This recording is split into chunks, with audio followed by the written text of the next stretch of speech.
Olá, pessoal, tudo bem com vocês? Sejam bem-vindos a mais uma aula de língua portuguesa. Aqui, professora Gislane. Estamos aqui no SEAD, Centro de Ensino à Distância, né? Trazendo muitas aulas bacanas para vocês. Se você não assistiu às nossas outras aulas, aproveita para entrar lá, seguir o nosso canal e assistir, porque tem muita aula boa por lá. E hoje nós vamos falar sobre o soneto. Continuação do nosso conteúdo de poemas, né? Que nós estávamos estudando conteúdo sobre poemas. Já tem aulinha falando sobre os poemas, a estrutura dos poemas, a linguagem poética, a diferença de poesia e poema, tá tudo lá. Hoje nós vamos falar sobre o soneto. O soneto, que é um tipo de poema tranquilão, que todo mundo consegue escrever. E eu tenho certeza que depois dessa aula você vai fazer um soneto maravilhoso.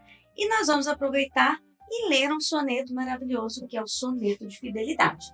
Então veja bem, esse gênero textual, soneto, que é um tipo de poema, né? Soneto de fidelidade do Vinícius de Moraes. De tudo ao meu amor serei atento, antes e com tal zelo e sempre, e tanto, que mesmo em face do maior encanto, dele se encante mais meu pensamento. Quero vivê-lo em cada vão momento, e em louvor hei de espalhar meu canto, e rir meu riso e derramar meu pranto, ao seu pesar ou seu contentamento. E assim, quando mais tarde me procure, quem sabe a morte, angústia de quem vive, quem sabe a solidão, fim de quem ama, eu possa me dizer do amor que tive, que não seja imortal, posto que é chama, mas que seja infinito enquanto dure. É paixão, hein? Muito mais bonito do que essas letras de sertaneja aí, ó. E olha só, esse soneto tem aquela estrutura fixa do soneto que a professora explicou na última aula. Nós temos aqui, veja bem, uma estrofe com um quarteto, 4 versos. Lembra que cada linha é um verso? Então, a gente tem um quarteto, outra estrofe com outro quarteto. Então, nós temos 2 quartetos, 2 estrofes de 4 versos. E depois, nós temos aqui 2 estrofes com 3 versos que a gente chama de tercetos. 2 estrofes com 3 versos, tá vendo? Essa é a estrutura do soneto, seguindo essa característica aí. A contagem de sílabas poéticas aqui a professora não vai fazer, isso vocês vão aprender um pouquinho mais para frente, mas nós temos 12 sílabas poéticas nesse poema, né? Que também é uma das estruturas do soneto.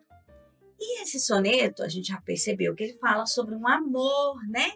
Um amor grandioso, infinito, mas enquanto durar, né? E vimos que ele usa muitas figuras de linguagem. Então, vamos conhecer um pouquinho dessas características, né, do soneto e também dessas rimas, né? Soneto é um poema de forma fixa, composto por 14 versos, divididos em 2 quartetos e 2 tercetos. É uma estrutura popular na poesia, quer dizer, muito usada, né? E a gente viu que ele também traz rimas opostas ou interpoladas. Ó, quando ele fala aqui, quero viver em cada vão momento, olha só, uma rima interpolada na outra, pulou aqui 2 versos, depois a gente tem em louvor hei de espalhar meu canto e rir meu riso e derramar meu pranto. Aqui a gente tem rimas emparelhadas que estão juntinhas, né? Outra característica desse texto apresenta um eu lírico que fala aí sobre os seus sentimentos. Você já ouviu falar em eu lírico? O eu lírico é uma figura gramatical utilizada na poesia e que representa a voz do poeta ou do narrador da obra. Então, quando a gente fala assim de eu lírico, muitos alunos se confundem, né? Quando perguntam assim, o que o eu lírico diz acerca do amor?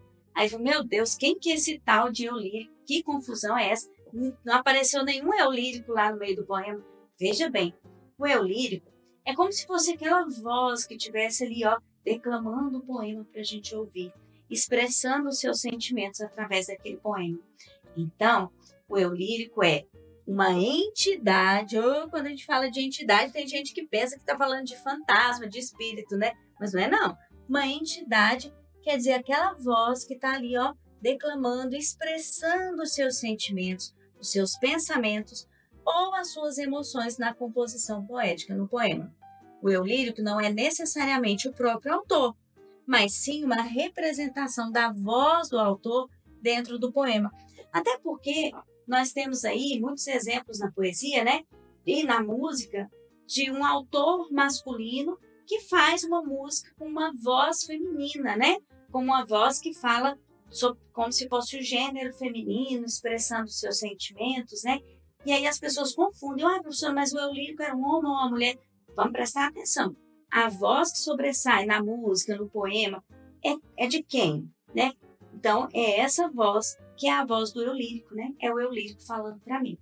Então, agora, a gente já aprendeu, né, nessa nossa aula, qual é a característica de um soneto, o que é um soneto, como ele é estruturado, com 2 quartetos, 2 tercetos, que tem um eu lírico dentro da voz do soneto e dos poemas, né, das músicas. Esse eu lírico é essa voz que expressa suas emoções, os seus sentimentos. E na próxima aula, o professor vai parar por aqui, mas na próxima aula nós vamos retomar fazendo algumas atividades sobre esse soneto, de leitura, de interpretação, né, desenvolvendo as habilidades de leitura e interpretação. Então, eu vou ficando por aqui. Te espero na nossa próxima aula.